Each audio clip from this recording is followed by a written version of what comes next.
I'm starting a new segment today, and I'm going to call it It's Just Math. Because, we hear from the liberals all the time about global warming, and this isn't going to be just about global warming. I'm going to use this for everything. But we hear, well, it's just science. You don't understand. It's just science. And then they just stop there. There's not the part where you maybe have some facts to support it, maybe some things that would actually make your argument make sense.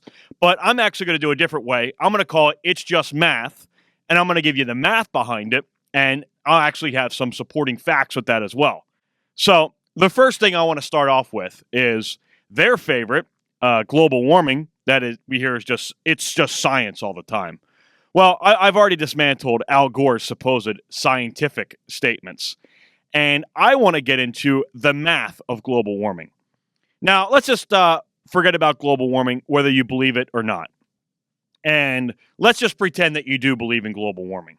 Now, the same people that put out these studies, the same scientists that talk about the Armageddon that is coming if we don't do anything, say that a 20% reduction in the greenhouse gases, our carbon emissions, is what we need to save the planet.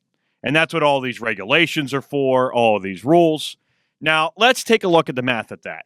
These same scientists will tell you that the greenhouse gases and carbon emissions that are man-made are only 3% out of the total planet.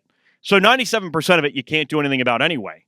Now, out of that 3%, America is only responsible for 0.75% of the total world's output because we're only responsible for 20%. So now, if you take that one step further and you actually figure out the amount of carbon footprint that would be reduced for the planet if we reduced our regulations for 20%, that comes to 99.9% of the carbon emissions that we have now you would have moving forward.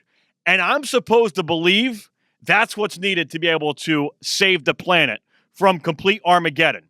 So by these numbers that they're talking about, that if we do nothing and we just go ahead and we produce 100% of the greenhouse gases that we are today, in 6, 7, 8 years, we're all going to broil to death. But if we make these changes that will happen to make billions of dollars for the left, but don't worry about that. But if we make all these changes and then we reduce our carbon footprint and emissions by 20%, then we will produce 99.9% of the greenhouse gases that are produced today, and then everything's going to be fine. Are you kidding me? You idiots, you morons to believe in global warming. How can you actually think that this is needed to work then? I mean, this is just getting even silly just to even believe at this point.